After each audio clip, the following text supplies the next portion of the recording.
Hold on, I got a collection to show. I'll call you right back. Later.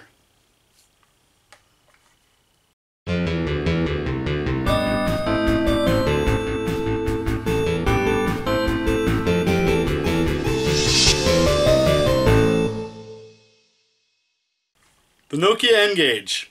Pretty interesting concept back in the day. It was a pioneer of cell phone gaming. Way ahead of its time. Didn't catch on, terrible execution, fun to collect. And this is something that I've wanted to do for a long time. I did a video with Metal Jesus, and I had some of my games showcased in his video. I'd like to show my full collection in this video, and so if you're excited about collecting the N-Gage or want to see what the whole collection looks like, it's in this video, and would like to talk a little bit about the console, and hope you enjoy it. Here we go. So here it is in glory, my N-Gage collection. This is most of it. Again, I have some other promo stuff that's in my attic that I've had for years. It's stored away. I have a polo shirt, a hat, some binders, some marketing material. All stuff I got from GameStop a long time ago. And again, this is stuff that I love collecting. This is the weird stuff. You know, to me, the N-Gage was ahead of its time. It had some great ideas, terrible execution, but again, it was a pioneer for cell phone gaming. And so here it is. I want to focus first on my dual kiosk. And again, this is fully functional, and I've had this in my collection a long time. One of two kiosks that I had, I traded the other one I had. These were something that was displayed at various game stores. And you know, the N-Gage just did not do well whatsoever. Kind of cool on my kiosk. It has the Snake game on the side there. It's really cool. Kind of a cool oddity to have. And yeah, very cool. Alright, so here's the games and in alphabetical order. And I want to show that there's several differences. And I wanted to show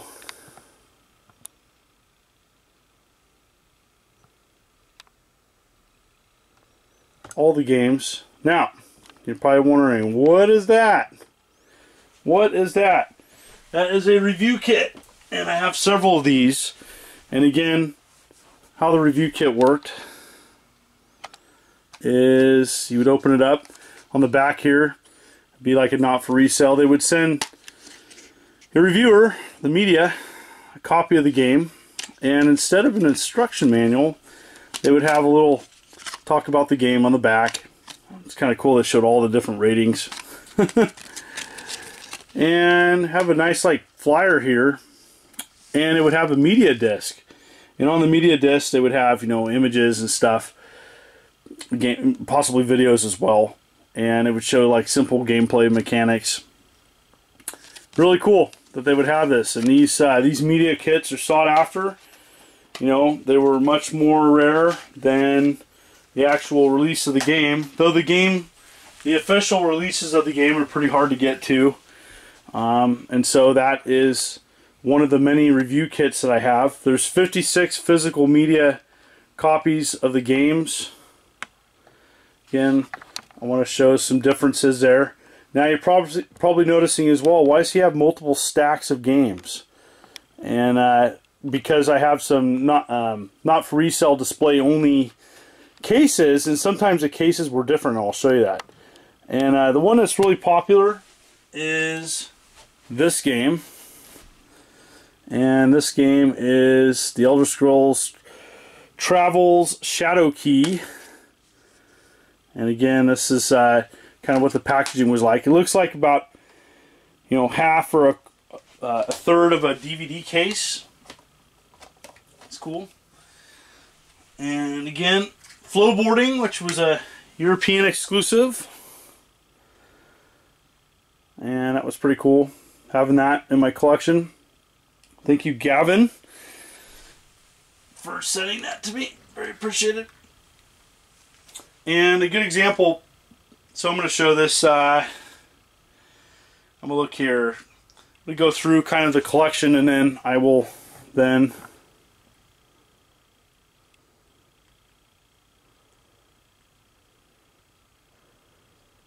complete collection.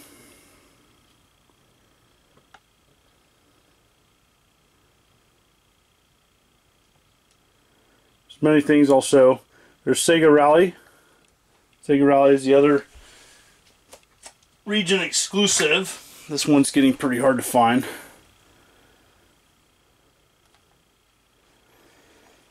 That's another one of my hard to get ones. And there's some other interesting things. Some of the late release stuff. And Riffs, pretty interesting. I have 2 copies of Riffs. And one of them signed by one of the programmers. Very cool. That's kind of a really neat thing in my collection. It's, you know, probably pretty hard to get. Alright, I want to show you this. This is a good example of some of the weird stuff I have in my collection. This is the display box of Pandemonium. Display not for resale, you know, blah blah blah. What's cool is that they changed the artwork for the commercial release. So it's really cool that some of this like display not for resale stuff, and I have 2 of those Pandemonium boxes, that they changed it. It's just really cool.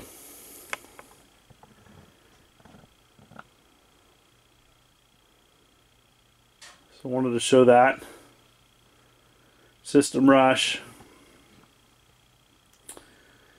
I am going to boot up a game in a little bit after this, so I will show you what the game's like. I do believe there isn't an emulator for N-Gage, so it's really hard to capture footage, and so I will show a game powering up.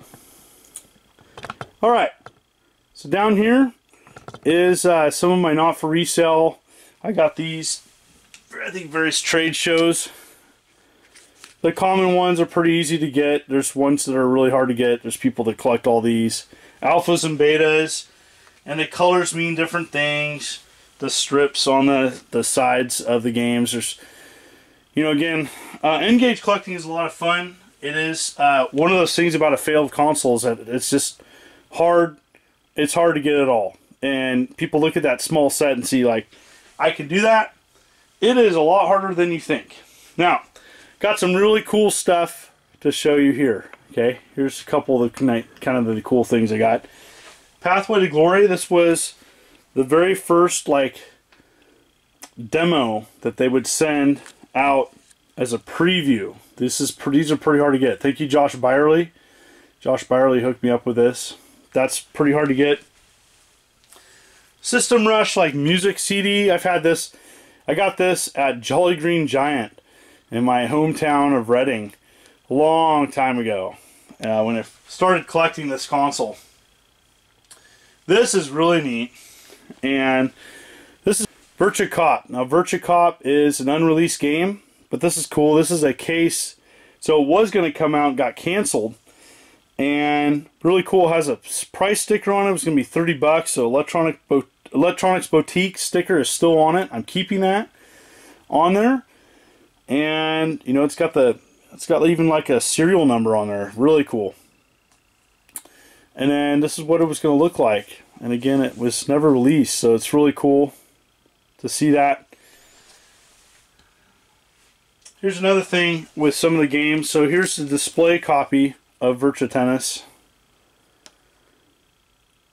And for some reason there was a mess up, I don't know, packaging or something.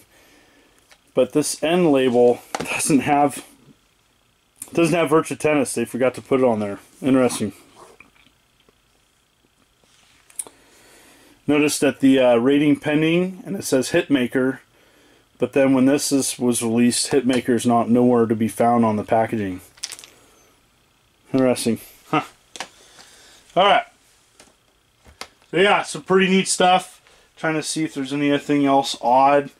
There's a couple other interesting oddball stuff. Some of my review kits are different. The pictures are different on the actual packaging than the release game. So that's interesting as well.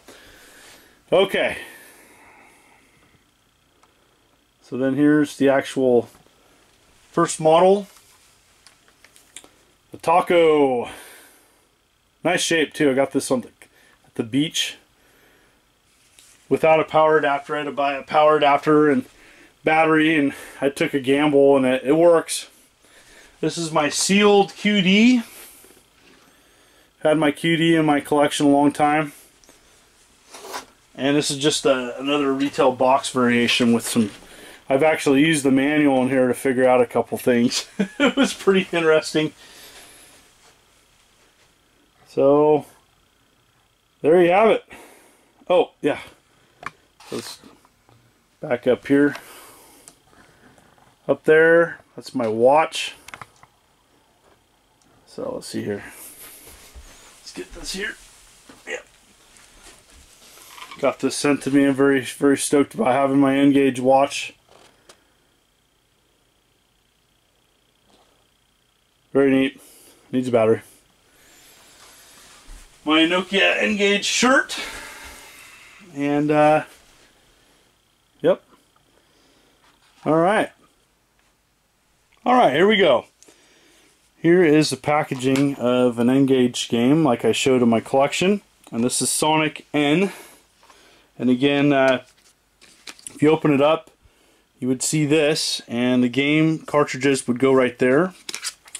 And what's kind of interesting is it came with these little, they kind of remind me of the little packages that come with Nintendo Switch cases. And you would put a set of your games right in here, and you could take them portable. Kind of cool. And so this would be stored right there in this case. Here's the manual, multiple languages, and full color manual. Talks about the game. The Sonic game's okay. And this is the original model of the N-Gage. And again, this is not the one that you should get. You should get the QD. The QD is definitely superior in many ways. This one, collectible-wise, is a little bit harder to get. This is why I don't recommend this version. So to put a game in, you have to take the back off. Okay. And as you can see here, you have to remove the battery and slide out the game. That is actually, you have to push this in and remove that, and that's the game. That's how you remove a game or insert a game, however you want to look at it. So you just start there and it goes right in like so. And this is version 3.30. Yep. Put that in there. One nice thing is the Nokia batteries you can find replacements for those. So you turn it on the side there. I'm going to do my best to show you the actual game play.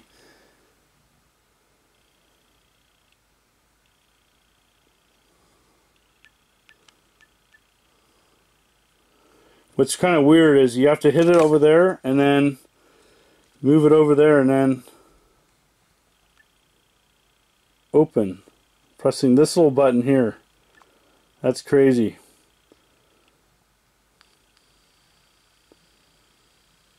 And that is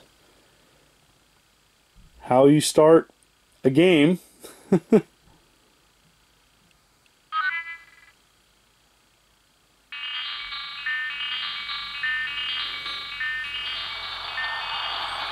kind of weird. They turn off the backlight during this sequence to give it some type of effect or something. Anyways.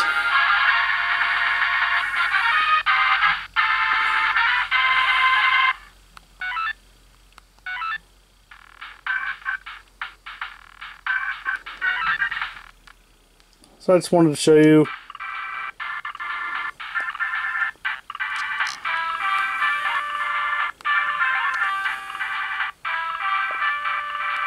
not terrible.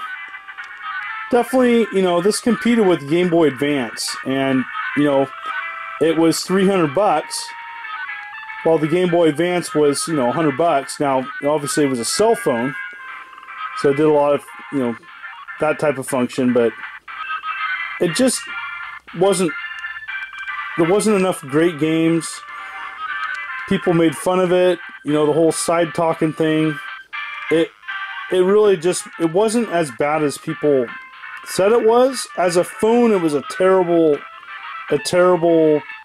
combination of gaming and phone. But, as a game console, it was okay. It's just a screen orientation. I think they were probably recycling Nokia screens, and that's why the screen orientation is the way it was. Because at the time, the flip phones, they were probably using those screens and everything. This has the same battery as other Nokia phones. I mean, they made a lot of hardware, so that's probably why they did it the way they did. But I just wanted to show you the gameplay real quick. I know it's not that great, but it gives you an idea of kind of what the N-Gage was capable of. So there you have it. Pretty interesting device. I thought I'd just lay out my collection and show people kind of what there is for it. You can pause and take a look at games. The graphics can be easily described as a cross between a PlayStation 1 and a Game Boy Advance. And the truth be told, as a gaming device today, it's pretty hard to even recommend it. With so many other great classic gaming devices out there that do a better job. And it had some great ideas, just terrible execution like I said before. But it's pretty neat to collect and to reminisce about what could have been. I do think that iPhone took some ideas that Nokia did and took those ideas and made them better.